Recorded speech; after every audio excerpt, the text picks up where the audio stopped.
Estamos aqui para dar voz ao povo. Em defesa dos cidadãos. Pela dignidade humana. Todos temos deveres, mas também todos temos direitos. Será que existe justiça? Isto é o povo a falar.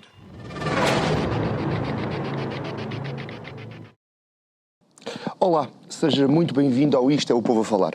Eu não sou o João Nuno Pinto. O João Nuno, por estes dias, está a divertir-se de umas merecidas férias. Acho que toda a gente lhe dá essas merecidas férias. E eu vim até ao Isto ao Povo a Falar com dois convidados que conheci nos últimos dias, fruto de uma ligação entre a Curiacos TV e o Instituto Piaget, o Gestão Piaget, um evento que acontece há alguns anos e que a Curiacos tem-se vindo a associar. E fruto dessa relação, encontrei duas pessoas que achei que faria todo o sentido trazer a este meu périplo pelo Isto é o Povo a Falar por um ou dois programas. Então tenho comigo à minha esquerda, Miriam Melchior. A Miriam é uma jovem estudante de gestão do Instituto Piaget, organizadora do Gestão Piaget, uma das colaborantes do Gestão Piaget. E à minha direita, o Tocha, um empreendedor que eu tenho uma história com ele que eu já vos vou contar dentro de momentos, mas temos um separador para ver e vamos lançar o separador.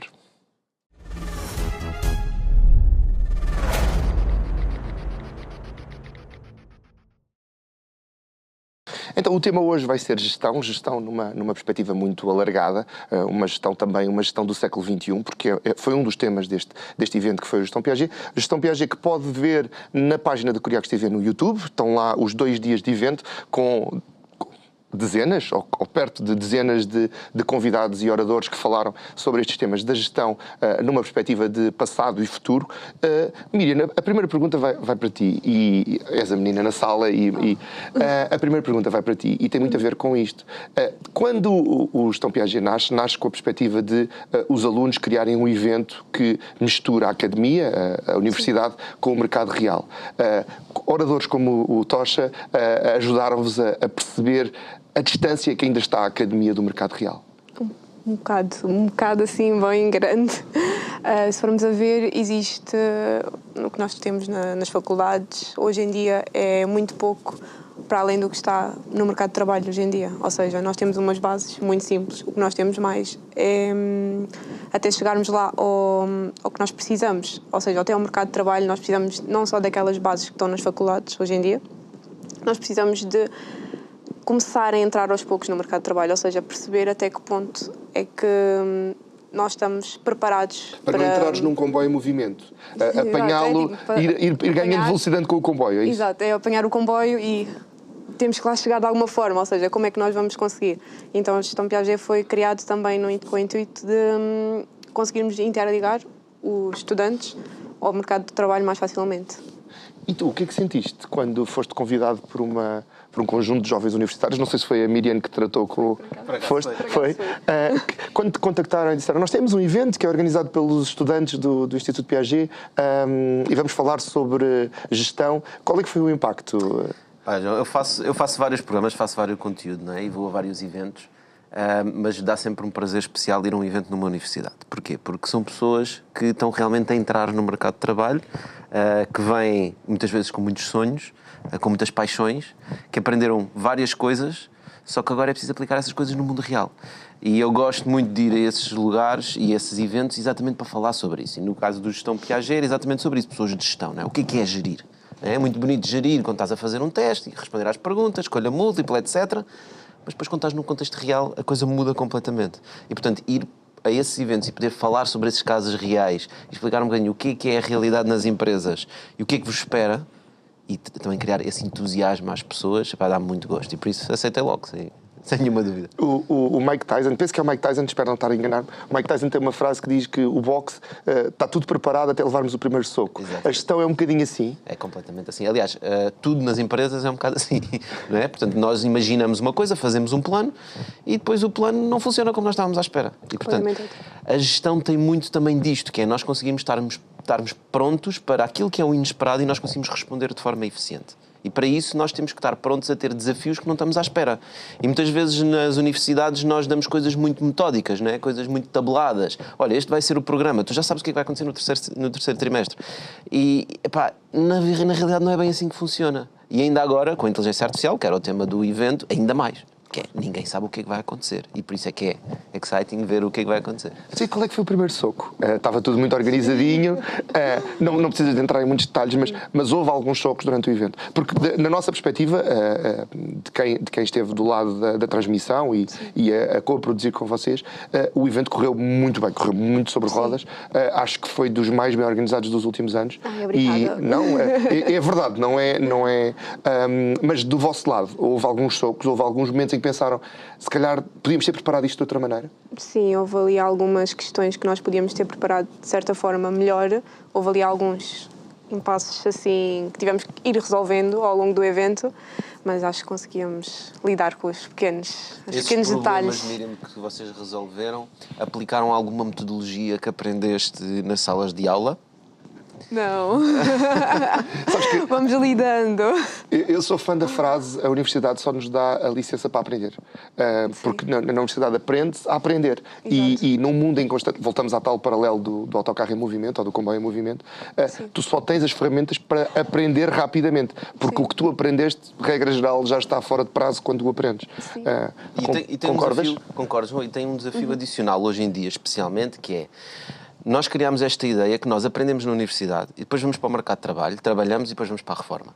E a verdade é que o mundo mudou e já não é assim que funciona. E nós temos que aprender a aprender nas universidades para que podemos continuar a aprender enquanto somos adultos e quando somos mais velhos. Não é? Portanto, nós temos que estar sempre a aprender e nós esquecemos um bocado disto. E ficamos estagnados. E depois olhamos para trás e dizemos, ups, o mundo mudou. E não era grave o mundo mudar quando o mundo mudava em décadas, quando demorava décadas a mudar. Agora o mundo muda muito rápido. Sim. E com a inteligência artificial, com todas as tecnologias que nós desenvolvemos, cada ano que passa nós evoluímos ainda cada vez mais rápido. E, portanto, a probabilidade de uma pessoa que saiu da universidade com determinados conhecimentos tornar-se obsoleta no mercado de trabalho aumentou exponencialmente. E, portanto, a necessidade de aprendizagem aumentou exponencialmente também. Esse foi um dos desafios, e vou lançar a pergunta aos dois. O tema inteligência artificial está muito na moda. Eu acho que, tirando eventos de Misses, e se calhar até nos eventos de Misses, todos os eventos agora falam de inteligência artificial. Todos os programas de televisão, até no desporto, aliás, houve um painel de desporto e de inteligência artificial, a pulseira que tu estás a usar, cada vez mais nós temos essa noção de que a inteligência artificial está a entrar na nossa vida. Mas está a tirar realmente postos de trabalho? Porque foi um dos temas, e eu sei um bocadinho da tua resposta. Achas que é tão assustador como o que nos querem fazer entender? Eu acho que aconteceu aqui várias coisas interessantes. A primeira é, a inteligência artificial já existe há muito tempo. Não é? Sim. Portanto, não é uma coisa nova. Não foi o OpenAI. Não chamávamos era inteligência artificial. Chamava-se mais machine learning, deep learning, algoritmos inteligentes. O que aconteceu foi um salto tecnológico. Portanto, nós como humanidade, nós não evoluímos de forma linear. Nós evoluímos com saltos tecnológicos que nós descobrimos uma coisa e de repente, pumba, mais uma data de coisas são possíveis. E o que nós descobrimos foi uma tecnologia, que são os LLMs, os Large Language Models, que de repente possibilitaram-nos fazer algo que nos parece magia. Que é, eles conseguem prever a próxima palavra e de repente conseguem escrever um texto sozinho. E isso foi um uau. Que às vezes parece muito inteligente, mas nem é, não é? Na verdade, ele só prevê a próxima palavra. Portanto, é mais inteligente do que aquilo que nós tínhamos, não é? A grande diferença tem a ver com a forma como nós programamos. Nós, antes da inteligência artificial, programávamos e assim, se acontecer isto, então faz aquilo. Com a inteligência artificial, isso deixa de funcionar assim. O próprio algoritmo e a própria rede consegue definir o que é que vai fazer a seguir. E isso muda o paradigma. E isso assustou as pessoas. E vem novamente colocar a inteligência artificial no tema da atualidade. E toda a gente, os filmes de Hollywood, os filmes todos que nós vimos há anos, não é? Vêm aí e as máquinas vão nos destruir. Na prática, o que é que está a acontecer? Estamos a usar a inteligência artificial, mas ainda precisamos de humanos. Não é? A grande questão, e as discussões centram-se à volta destes eventos, é e o que é que vai acontecer a seguir? Não é? Para onde é que nós caminhamos? E aqui voltamos ao mesmo tema da aprendizagem. Nós temos que nos atualizar para nos conseguirmos utilizar. As máquinas, os computadores, eu tenho aqui um computador em cima da mesa, quando os computadores surgiram, as secretárias e o pessoal que trabalha nos escritórios vão desaparecer porque os computadores vão substituir. E não substituíram. Se formos mais atrás, quando a televisão apareceu, ia substituir a rádio. Não substituiu. A internet vai substituir a televisão. Não substituiu. Tens a eletricidade, por exemplo. A eletricidade, os cavalos. Os cavalos. Tudo isto parece que substitui, mas os antigos ferreiros ou ferradores de cavalos passaram a ser mecânicos ou passaram a ser outra coisa qualquer. A própria sociedade acaba por procurar novas soluções. Mas não te vou perguntar a ti, vou perguntar à Miriam. Sim, Não, é porque a Miriam estava cheia de vontade de falar. Ela disse, Estava. deixem-me falar que eu quero muito falar. diga-me. Não, como é que achas que o mercado de trabalho te vai receber? Como é que me vai receber? Com este paradigma da inteligência artificial, há esse medo na tua geração de que eu vou chegar lá e vão estar máquinas a fazer aquilo que eu andei a estudar para fazer? É assim, acho que não. Pelo menos no meu ponto de ver, não. Porque já tenho uma certa noção de que temos de estar a atualizar e temos que nos adaptar ao que está a acontecer agora. A inteligência artificial acho que não está só a substituir postos de emprego, acho que os postos de emprego que estão a substituir, entre aspas, são um posto que a seguir vai gerar outro posto, ou seja, não paramos por ali. E as pessoas só ficam obsoletas, têm aquele ar mais retrógrado, só quem fica para trás é quem não quer atualizar-se, é quem não quer começar a evoluir. Ou seja, há muitas pessoas, especialmente as pessoas mais antigas, que não têm certa noção disso. Mas nós que somos agora da geração Z, digamos assim. Nós? Nós. Já não temos, acho que, tanto esse medo. Ouvimos, claramente, as conversas dos antigos, mas acho que não existe tanto esse receio, porque já sabemos que existe adaptabilidade, ou seja, temos que ir evoluindo sempre. E tal como um professor meu tinha dito antes, ele referiu que, e como tinhas falado já anteriormente, nós temos que, quando vamos para a faculdade, nós temos a licença para aprender, mas temos de estar sempre a evoluir. E por isso é que existe cursos, existe mestrados, existe doutoramentos, existe por aí adiante licenças, várias coisas para nós conseguirmos ir evoluindo aos poucos, ou seja, não ficarmos só por ali. Manter-nos atuais. Exatamente, não ficarmos só por ali, ou seja, a inteligência artificial acho que não é um... Mas é verdade, nós estamos, vocês não veem, os espectadores não veem, do lado de trás estão as câmaras e é um exemplo clássico. As câmaras, quando eu comecei a trabalhar em televisão, há muito, muito tempo, as câmaras eram... Uma manivela. Vamos encerrar assim este programa, terminamos com esta frase horrível. Não tinham manivelas, mas tinham cassetes. Ainda tinham cassetes. VHS. Não, já digitais. Eu não sou assim tão velho. Já eram cassetes digitais, mas eram cassetes. Mas o cameraman, uma equipa de exteriores, tinha um cameraman, um produtor, um técnico de som, muitas vezes um assistente de câmara para carregar as baterias e para carregar as coisas pesadas. Hoje, um operador de câmara consegue fazer tudo isto. Porquê? Porque as coisas estão mais leves, as máquinas, muitas das câmaras já têm inteligência artificial para se ajustar a um montão de coisas, podem normalizar o som automaticamente, mas ao mesmo tempo o mercado ganhou um montão de outras características. Há pessoas que trabalham com telepontes, há pessoas que trabalham nas redes sociais. A equipa ficou mais ou menos do mesmo tamanho, as funções é que mudaram. E esse pode ser o lado bom desta evolução, é que se calhar as pessoas vão poder ter mais tempo para fazer outras coisas e para inventar novas coisas. A criatividade que nós acusamos aí de não ter. Sim, eu acho que é sempre um pau de dois gumes, não é? Um bom exemplo é a fotografia, já que estamos a falar de mídia, claro. não é? Que antigamente, para tirar fotografias, tinhas o rolo, não é? Para tiravas uma fotografia, acabou-se. Hoje em dia, com as máquinas digitais, tu podes tirar fotografias infinitas. E com os telemóveis, ainda mais fotografias tiram. Portanto, a quantidade de fotografias que nós tiramos E às hoje... vezes a fotografia nem é o que lá estava, porque com a AI às vezes acontecem Até coisas dá para muito mudar. estranhas na Mas fotografia. mesmo a antes da borbulha. inteligência artificial, exato. Mesmo antes da inteligência artificial, nós agora tiramos tantas fotografias e fazemos tantos vídeos e ainda assim continuamos a ter fotógrafos. Sim, sim. Não é? E portanto, na verdade, a tecnologia tem Se queremos sempre um estes dois trabalho lados. bem feito. Temos outro problema, agora temos telemóveis cheios de fotografias e nunca vemos as fotografias. Não é? E portanto, tudo... Já não há aquela coisa de ir ver os slides. Tu ainda és do tempo de chegar de uma viagem e montarem um projetor de slides na sala para ver mostrar as fotografias da Sim. viagem. Sim, yeah. Tu sabes o que é? Ou viste nos filmes? Não, mas eu também às vezes Ok. faço, eu gosto de fazer, assim, depois da viagem, ok, vamos rever o momento. Ok, gosto disso. Sim, agora já fazes com algoritmos inteligentes. Portanto, eles vão Sim. agarrar nas tuas fotografias, perceber quais é Seleciona. que são as mais interessantes, os sítios onde tu estiveste, usas o Google Timeline e mostra-te o percurso que tu fizeste Sim. na viagem. Ou seja, a tecnologia traz-te coisas extraordinárias. É preciso nós sabermos utilizá-las. Exato. E, portanto, é sempre uma faca de Aí dois gumes. voltamos ao tal conhecimento. É importante saber e conhecer para poder utilizar a tecnologia a nosso favor e não contra nós. E não ter medo. Eu acho que muitas Sim. pessoas assustam-se. Eu não sei fazer isto. Pois não sabes, também não sabias andar de bicicleta. Só que aprendeste a andar de bicicleta foi meteste em cima da Batemos bicicleta e no cair. chão. Não é? E é a mesma coisa. E nós às vezes temos receio de experimentar as coisas. E muitas pessoas contactam-me e dizem: Tocha, eu quero aprender sobre inteligência artificial. Que curso é que eu posso tirar? Que livros é que eu posso ler? E eu, olha, podes abrir uma aplicação de inteligência artificial e começar a usar. perguntar. Essa é a melhor forma. E depois vais ajudando com os livros, vais ajudando com os vídeos na internet, vais ajudando com pessoas que sigam e que falem sobre isso, mas tu tens que usar. Se tu leres sobre fazer exercício, isso não te vai pôr fit, não é? Portanto, tu tens que ir ao ginásio. É a mesma coisa com a tecnologia e com a inteligência artificial. É esse o caminho também para vocês? Na área fit? Eu sobre a área fit claramente não posso falar, mas posso ouvir. Não, mas sim, tem razão. Porque também há algoritmos para melhorar o treino e para melhorar... Sim. Na verdade, Aliás, acaba por ser transversal, não é?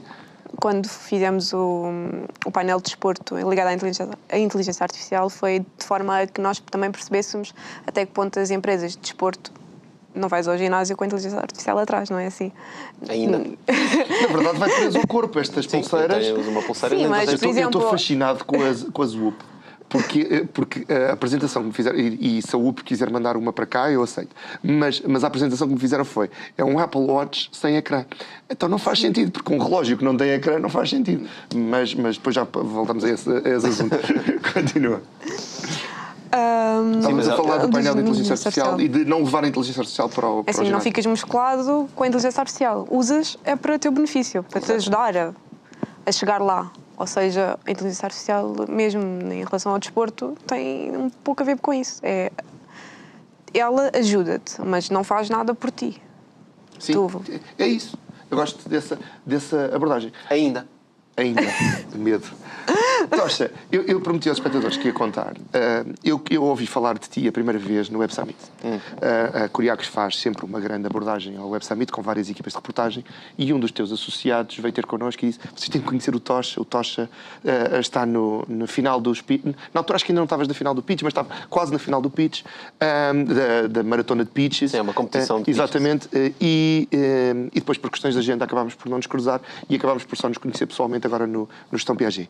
Mas no Web Summit vocês apresentaram, ou pelo menos deram a conhecer ao mundo, um projeto de inteligência artificial feito em Portugal, desenvolvido em Portugal, que pode revolucionar o mercado das pequenas e médias empresas. Fala-me um bocadinho desse projeto, porque a ideia de acabar com a burocracia para as pequenas e médias empresas de uma maneira razoavelmente económica pode ser o início de um belo unicórnio em Portugal, não é? Eu acho que, acima de tudo, nós estamos à procura de ajudar outras pessoas a criar riqueza. E, portanto, nós quando olhamos para a inteligência artificial, e, portanto, eu já trabalho com empresas há muitos anos e a construir empresas, ajudar empreendedores a construir empresas, portanto, faço investimentos em empresas também, e uma das coisas que sempre nos chateou foi toda a burocracia que nós tínhamos que fazer. Portanto, nós como investimos de uma forma muito cedo, nós ajudávamos as pessoas a criar as empresas, a fazer contabilidade, essas coisas todas. Aquilo é uma seca, ninguém quer fazer. A pessoa quando quer criar uma empresa quer ir fazer o produto ou serviço que pensou em fazer, não é estar a tratar de papelada. E, portanto, quando a inteligência artificial apareceu, nós pensámos. Há 20 anos nós pensámos que quando viesse a inteligência artificial ela ia lavar a louça, lavar a roupa e nós íamos escrever poemas. A verdade é a primeira grande inteligência artificial que aparece... Poemas não é muito a minha cena. Mas pronto, imagina, escrever poemas. A verdade é que hoje em dia a inteligência artificial escreve poemas e nós é que lavamos a louça. E, portanto, nós começámos por desenvolver tecnologia de inteligência artificial para coisas que realmente são criativas. E nós queríamos fazer uma coisa um bocadinho diferente, que é, nós queremos fazer uma inteligência artificial que faça aquilo que os humanos não querem fazer. E aquilo que os humanos não querem fazer é fazer burocracia. E, portanto, estamos a criar a primeira inteligência artificial que consegue autonomamente criar, gerir e operar empresas. Com o qual objetivo? Criação de riqueza. Portanto, se há uma coisa que eu acredito é que nunca ninguém ficou rico com salário. E quando eu falo de riqueza, não é só riqueza na conta bancária. Riqueza é ter a liberdade de fazer o que tu realmente gostas. Para tu teres essa liberdade, tu tens que criar essa riqueza. E essa riqueza tem que ser criada com equity. Equity é ter algo de uma empresa, é ter uma participação na empresa. Portanto, ser dono da empresa. Para tu seres dono da empresa, tu tens que saber gerir a empresa. E tens que ter sócios, e tens que conseguir operar todos esses serviços. Para tu estares focado nisso, tu não podes estar focado naquilo que não interessa. E a verdade é que o número de empresas em Portugal tem aumentado drasticamente. Nós há cerca de 100 anos tínhamos 50 mil empresas em Portugal. Hoje temos 1,4 milhões com menos de 10 empregados. Ou seja, o número de empresas está drasticamente a crescer. E como nós acreditamos que a riqueza é infinita, porque os problemas que nós temos para resolver são infinitos, eu acredito que daqui a 10, 15, 20 anos vai haver ainda mais empresas. E se houver ainda mais empresas, nós queremos estar focados naquilo que é realmente interessante. Portanto, estamos a desenvolver tecnologia inovadora em Portugal. Há alguns desafios que nós temos que são difíceis de de resolver, que tem a ver com proatividade, não é? Quando a gente fala com uma inteligência artificial, nós fazemos uma pergunta e ele responde. Mas para gerir uma empresa, tu não podes ser reativo, tu tens que ser proativo, não é? E temos também a resolver o problema das alucinações. Não podemos alucinar leis, quando é que é preciso pagar o IVA, quando é que é preciso pagar a Segurança Social. Portanto, temos que dar os dados que são. E para isso é preciso desenvolver tecnologia que ainda não existe. E é isso que nós temos estado a fazer, a desenvolver tecnologia para depois podermos fazer um produto. Estás a ver porque é que ele foi à final do pitch do Web Summit, não estás? Ele tinha o pitch muito bem ensaiado. Para quem está ainda fora do mercado de trabalho e ouve uma coisa destas, qual é que é a tua perspectiva? Qual é a minha perspectiva em relação Ficas a isso? assustada que esta máquina possa substituir a tua gestão ou vais dizer o que eu acho que é o razoável, que é, mas há de sempre estar alguém por detrás da máquina a dizer, ou pelo menos a vaticinar, a verificar se aquelas coisas estão Sim, corretas? acho que existe sempre uma pessoa a verificar se o sistema está a funcionar Há de sempre corretamente. haver um gestor por detrás da máquina. Porque tudo o que meta dinheiro, tu queres sempre estar lá. Eu acho muito giro, porque eu conheço alguns investidores que estão ligados a Bitcoin, e é um assunto que podemos falar a seguir, e há algoritmos que te beneficiam e podem fazer autotransações e não sei o quê. Algoritmos de trading. Mas todos os dias a malta vai lá ver se o algoritmo está a fazer bem. Porque mexe connosco, é dinheiro, não é? E concordas com esse lado, de que vai sempre haver um lado humano nestas coisas? Acho que sim, mas também, como o Tocha referiu, era mais em relação à qualidade de vida, certo? Era mais ter o empresário, qualidade de vida não é só dinheiro, também temos o lazer, a parte de viajar, dar família, estar com a família, tem esses outros lados. Ou seja, acho que é mais na qualidade de vida em si e dar essa liberdade. Um bom exemplo é um cruzamento com semáforos. Portanto, antigamente nós tínhamos uma pessoa, um polícia sinaleiro, que tinha que estar lá a mandar os carros passar. Hoje em dia nós temos um algoritmo que controla a luz verde e a luz vermelha. Isso não significa que às vezes nós não vemos técnicos a trabalharem nos semáforos. Não, há um painel de controle dos semáforos de Lisboa. Eu já estive por acaso tem alguma inteligência artificial lá. Há uma sala de controle em que tem os semáforos todos e tem os fluxos de trânsito. Os semáforos bem precisam de inteligência artificial para ver se ficam verdes quando não há nenhum carro do outro lado, não é? Na verdade, ou se não viram há ao uns contrário. sinais de rádio ligados às ambulâncias que fazem com que os sinais mudem, que podem ser emulados, ouvi dizer. Mas isso agora não interessa nada. Porque já há uma... até posso dizer a marca. A Audi, na Europa, ainda não está a funcionar, mas nos Estados Unidos já funciona. Lê esse tal sinal rádio e no painel de instrumentos do teu carro dá-te uma contagem decrescente para o sinal verde. Quanto tempo é que falta? E desliga o carro e liga o carro, por uma questão também de consumos, gerindo a questão com os sinais verdes e vermelhos. Portanto, a tecnologia está lá. Mas voltando à tal questão, há de haver sempre alguém que verifica se os semáforos não têm a luz fundida ou se não houve um curto-circuito qualquer que desligou o semáforo. Portanto, voltamos sempre ao mesmo lado. Os humanos vão sempre fazer parte disto, porque também as máquinas sozinhas não têm graça nenhuma de trabalharem, não é? E as máquinas estão a trabalhar para nós, não é? Sim. Portanto, o algoritmo dos semáforos está lá para nós andarmos com os carros. E quando os carros conduzirem sozinhos, os algoritmos e os carros vão estar lá para nos levarem a algum sítio. E, portanto, nós estamos constantemente a desenvolver tecnologia para nós. Não é? Para a nossa sociedade, para a sociedade que nós criamos. E, portanto, nós não temos que ter medo de desaparecermos. Nós temos que ter medo é de não evoluirmos e de não nos adaptarmos ao novo mundo. Porque as pessoas que não se adaptarem falam muito que a inteligência artificial vai substituir os empregos. Não é a inteligência artificial que vai substituir os empregos. É as pessoas que utilizam a inteligência artificial é que vão substituir o teu emprego. Não é? E, portanto, voltamos novamente àquela questão que nós começámos, foi a questão principal. Da educação e da constante evolução da formação. E tu adaptares-te àquilo que é a realidade. E é isso que nós estamos a construir na Camudo, que é construir uma tecnologia que te permita, em vez de ser um polícia sinaleiro, tu possas estar a fazer outras coisas. Exatamente. E as máquinas estão a tratar da burocracia. E nós estávamos a falar no início e disseste, mas matar a burocracia... Nós não vamos bem matar a burocracia. Porque há sempre uns humanos que gostam de complicar, não é? E tem muito a ver com poder. Sim. É uma forma, é um gatekeeping, um sistema de controle da geração de riqueza que os governos, de uma maneira ou de outra, tentam limitar e legislar sobre estas criações de riqueza que não são controladas por eles. Não é? A questão é que esses também vão ser substituídos por inteligência artificial, não é? E depois às tantas tu vais ter inteligências artificiais a trabalhar com inteligências artificiais. Eu acho que se eles fossem substituídos por inteligentes, já ficava contente. Inteligência orgânica. Inteligência, já ficava contente. Falámos aqui um bocadinho desta empresa que tu estás a desenvolver.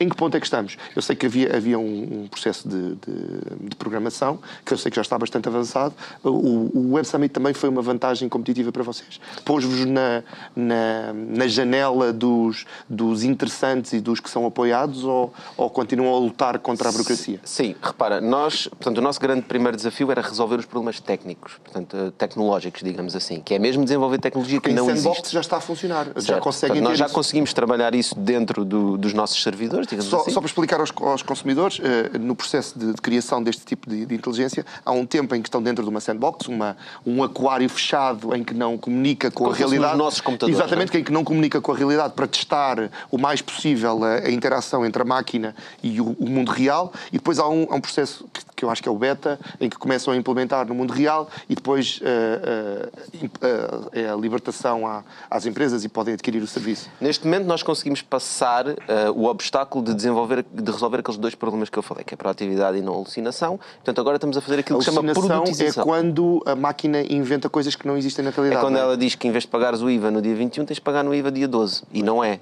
Ou melhor, no dia 25. E depois tu atrasas-te e levas uma multa. Porque às vezes acontece isso, não é? A máquina inventa, e por exemplo na escrita e na leitura de alguns textos, inventa parágrafos que não estavam no texto original. Isso faz parte do sistema, ou seja, isso chama-se alucinação, e essa alucinação é o que lhe dá a inteligência, ou a nossa percepção que ela tem inteligência. Porque se ela não alucinasse, ela só escrevia coisas que já estão programadas. Só repetia. Não é? E, portanto, é essa alucinação que lhe dá a criatividade. A nossa infraestrutura também tem alucinação, mas nos sítios certos. Ou seja, não pode ter alucinação quando te diz qual é o prazo de pagamento do imposto tal.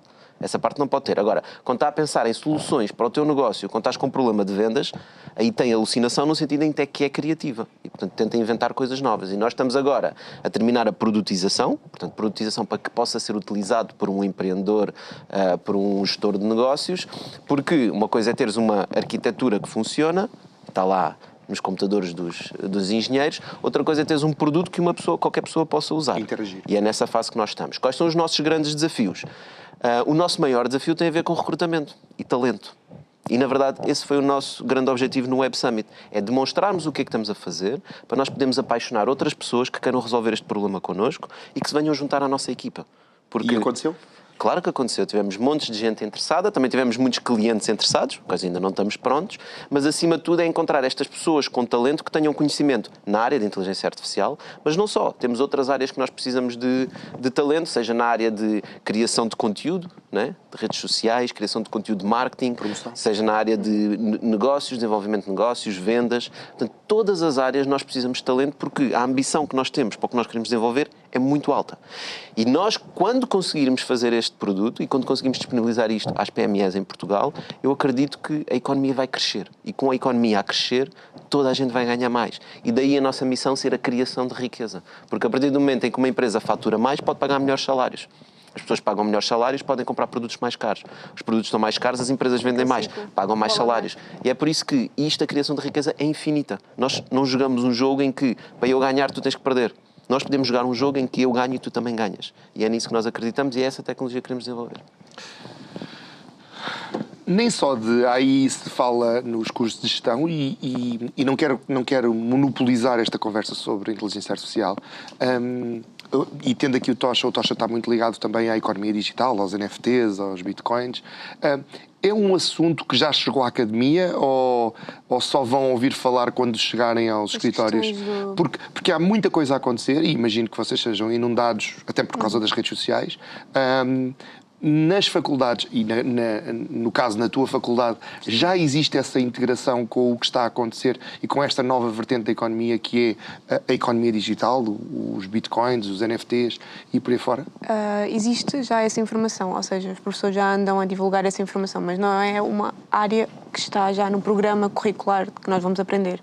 Os professores aconselham nós a lermos, a pesquisar mais sobre isso, porque é uma área que futuramente nós vamos ser integrados nisso.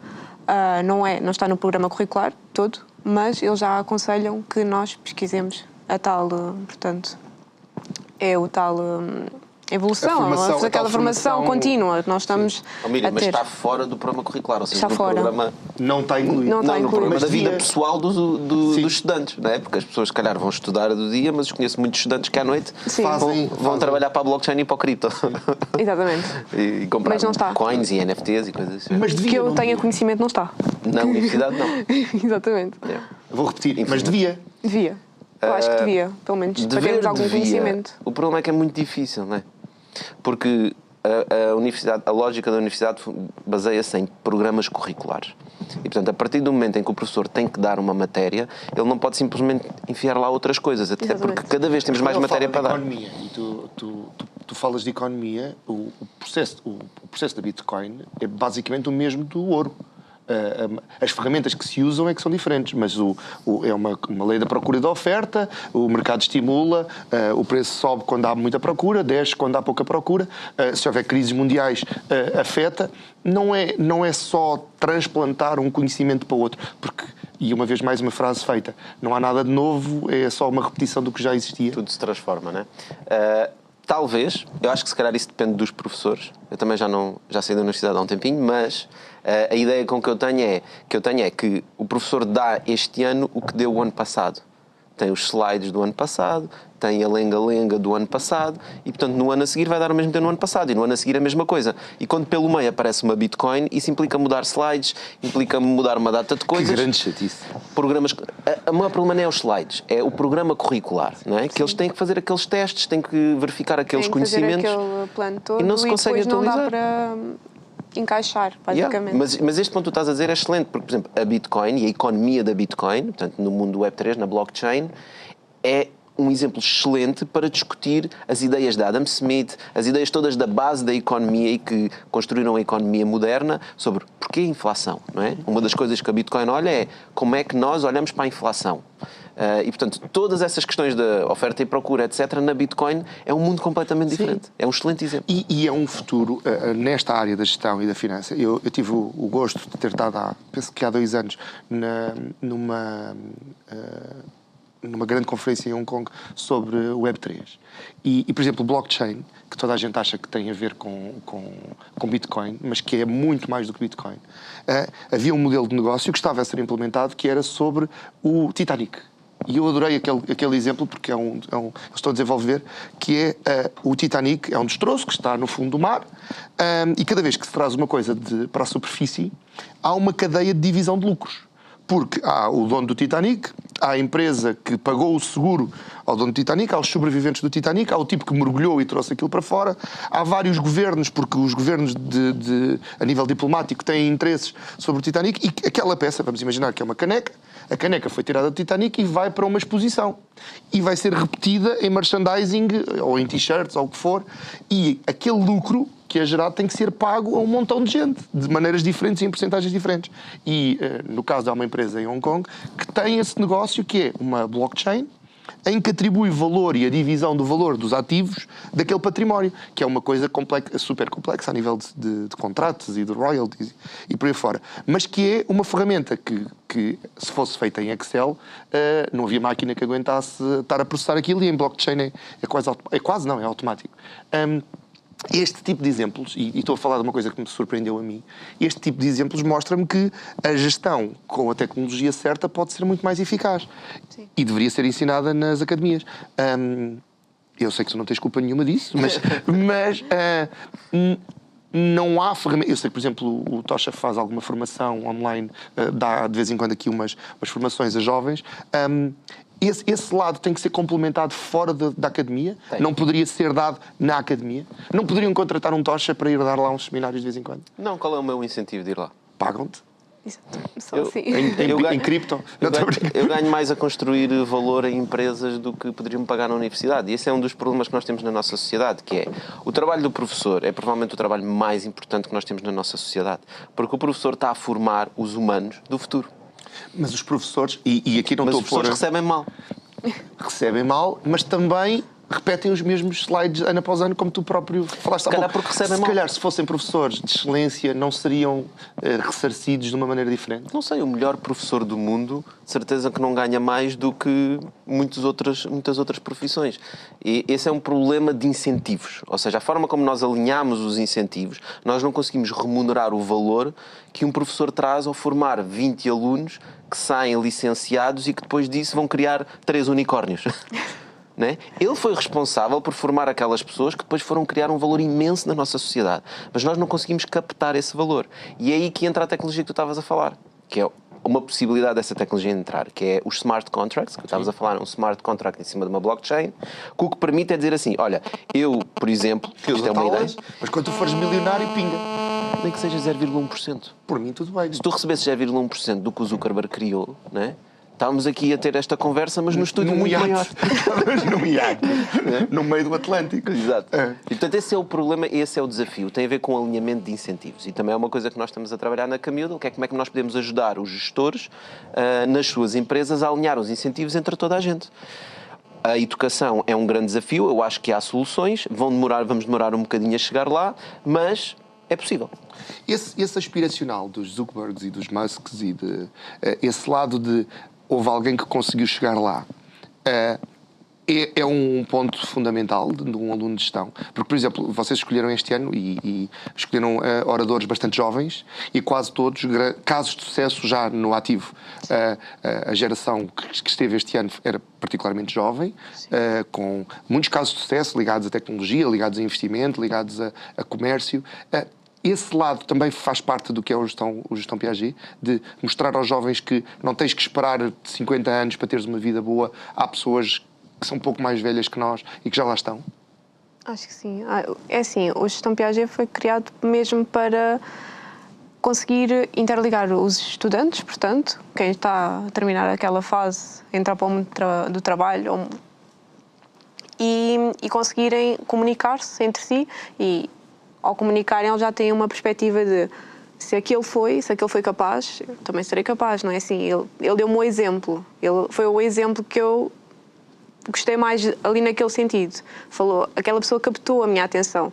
Então, de certa forma, acho que aquela relação do networking dentro do evento mesmo é, acho que a mais importante, se formos a ver. Não só o conhecimento que é divulgado através dos nossos painéis, mas também a parte de networking. E esse aspiracional não pode ser uma faca de 2 gumes, como tu dizias há pouco, porque não há aí alguns malandros que fazem parecer que têm uma vida de sucesso e depois não a têm. E dão a entender a jovens que dão a entender a jovens que há um sucesso fácil que muitas vezes na realidade não existe. Eu acho que são 2 coisas. Primeiro, o inspiracional é fulcral. E é por isso que eu próprio também crio conteúdo inspiracional, porque acho que nós precisamos de inspirar as pessoas para que as pessoas possam criar coisas e terem, digamos, a vontade de as querer fazer. Outra coisa é a percepção do que pode ser o futuro. Portanto, nós falamos disto várias vezes no Bitalk, no podcast que eu faço, que é a felicidade é a realidade menos a expectativa. E, portanto, se tu tens uma expectativa muito alta, depois vem a realidade e tu, ups... Também não é do género, não vou ter expectativa nenhuma, mas tem muito a ver com isto. E nós aumentamos muitas expectativas quando vamos para as redes sociais e vemos as pessoas com uma vida perfeita. Porque as redes sociais são um filtro das coisas boas. Olha, agora tive um problema, vou fazer aqui um vídeo sobre o problema que eu tive. Não, a gente quer falar sobre... Estou a chorar muito, vou meter na rede social. Tive um furo. Já começa a haver algumas pessoas que criam esse conteúdo, mas essas pessoas não... Raro. Exatamente, é bastante raro. E portanto nós criamos uma expectativa da vida que não é a realidade. E isso depois faz com que a gente ande deprimidos.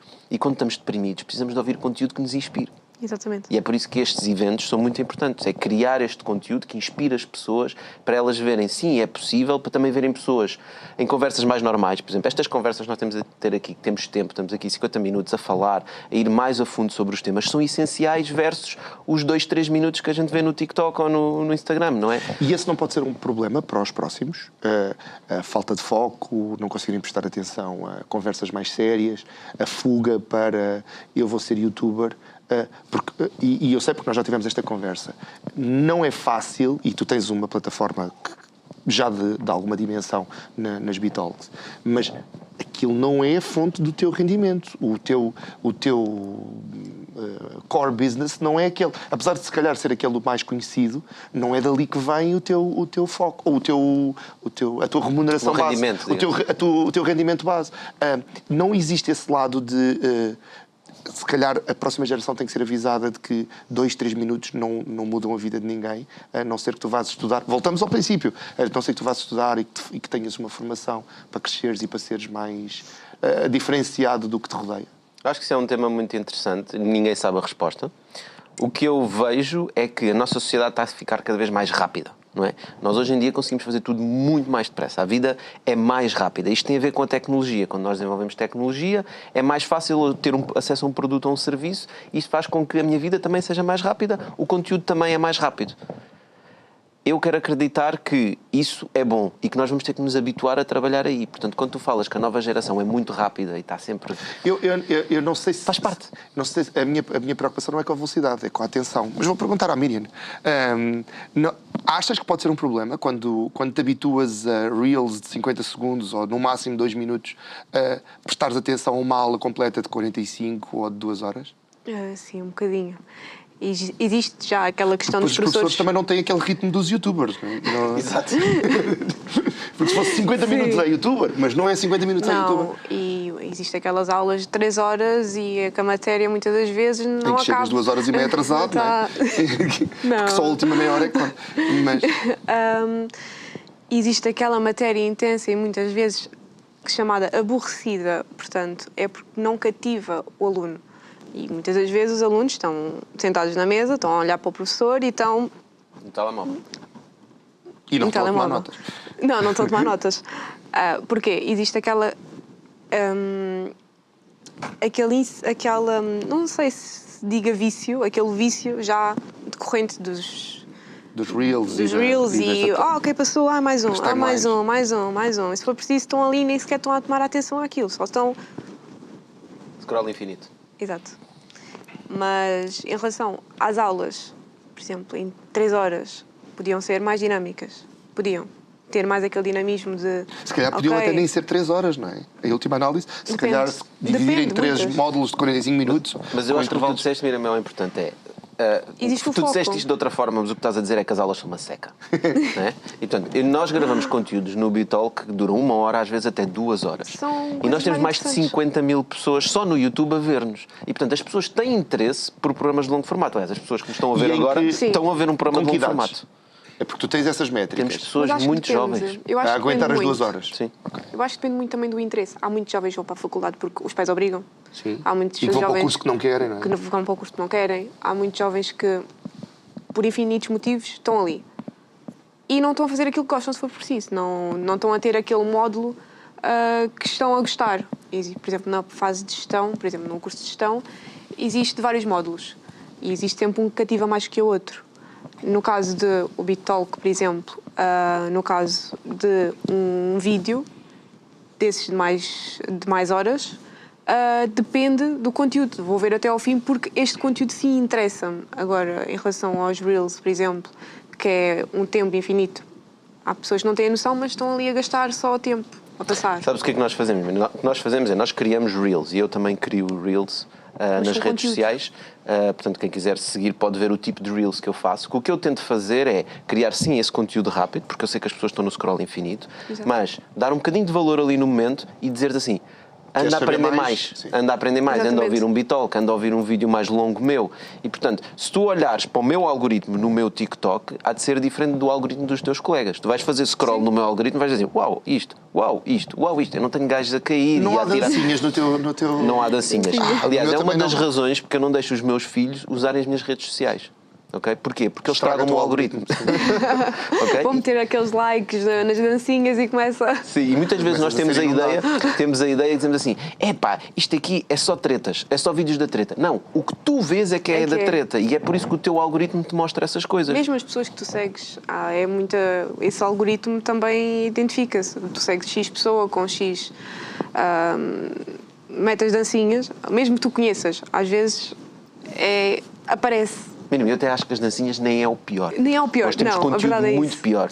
Eu vou sair e vocês O que, as pessoas têm que compreender é o que tu estás a ver no teu algoritmo é o que tu curaste o algoritmo. Portanto, o incentivo da O empresa... algoritmo dá-te o que tu gostas de ver. Ele dá-te agrada... o que te retém. Na verdade, é um instinto de sobrevivência do próprio algoritmo. Claro. Porque se ele não te der o que tu gostas de ver, tu vais Mas desinstalar a aplicação. Neste momento também Ele vai estão a sempre aparecer. responder. Eu descobri... nem foi nestas, foi nas anteriores eleições americanas. Houve uma questão que era, começou-se a testar, e o Google não é o que nós pensamos que seja uma rede social. Mas se tu fores ao Google e puseres qual é o melhor equipamento de desporto, e o Tocha for ao Google, ao mesmo tempo, na mesma rede, qual é que é o melhor equipamento de desporto? A resposta que o Google dá são respostas completamente diferentes. E nós expectamos que o motor de busca nos responda com a verdade. Exato. Mas não, ele está-nos a responder com o que nós queremos ouvir, não com a verdade.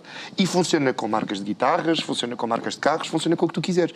E na sociedade há uma falsa expectativa de o que o Google nos diz é a verdade. Ou o Google ou outro motor de busca qualquer. Por acaso aqui não temos problemas com o Alphabet nem com nenhuma das outras grandes operadoras de motores de busca. Mas esse lado de a minha verdade pode ser diferente da tua verdade não altera a percepção da realidade por toda a sociedade? Altera, mas esse é o trabalho dessas empresas. Reparem, o trabalho do Google é organizar a informação do mundo. Mas não devia haver um disclaimer a dizer isto é o que eu te estou a responder a ti e não o que é a verdade? Alguns no Google, no caso, já nós pesquisamos e aparece, este foi patrocinado, ou seja, esse já aparece logo em primeiro, mas tu é que Esses são os que decides. pagaram, não é? E esses são os que pagaram, mas mesmo nos que não pagaram... Depois aparece os outros, ok, este já não diz. Vamos a ver É uma questão de educação nossa. Ou seja, esse é o modelo de negócio do Google. É para isso que o Google existe. O Google existe para organizar a informação toda do mundo e quando tu escreves uma palavrinha lá em cima, ele nos primeiros resultados. Quantas vezes é que nós vamos à segunda página do Google? Poucas. Eu vou muitas. Vais? Vou, eu por acaso vou. Mas é por trabalho, se calhar, eu mais tenho uma de... distorção, mas eu tenho a noção da distorção da realidade. Aliás, eu tenho versões eu tenho Googles sem algoritmo, ou seja, eu não, se eu entrar em janelas em que não estou logado, dá-me outras respostas. Né? Sim, mas é uma questão, mas aqui é uma questão de formação profissional. Sim, é só tu e mais 3 portugueses. Exato, né? Portanto, o Google quer dar. Mas eu acho que devia ser ensinado isto às pessoas, a dizer, isto não é a verdade, isto é o que ele te está a dizer. Mas como é que tu vais encontrar que se não for pelo Google? Oh, meu querido, há tantas respostas que eu te podia dar, mas não temos tempo porque estamos quase a acabar. E tu queres falar um bocadinho dos teus projetos, e acho que é importante. Quem não te conhece, e ficou-te a conhecer por aqui, porque isto é um país estranho em que as janelas de espaço são muito compartimentadas e uns gostam de uns e outros gostam de outros. Mas gostava que também explicasse aos nossos espectadores um bocadinho da Bitalk, porque sei que é um projeto que te faz o coração palpitar. Temos 3 minutos, portanto eu dou-te 1. Ok. Que é para a Miriam muito vender rápido, também só os para serviços perceber. dela.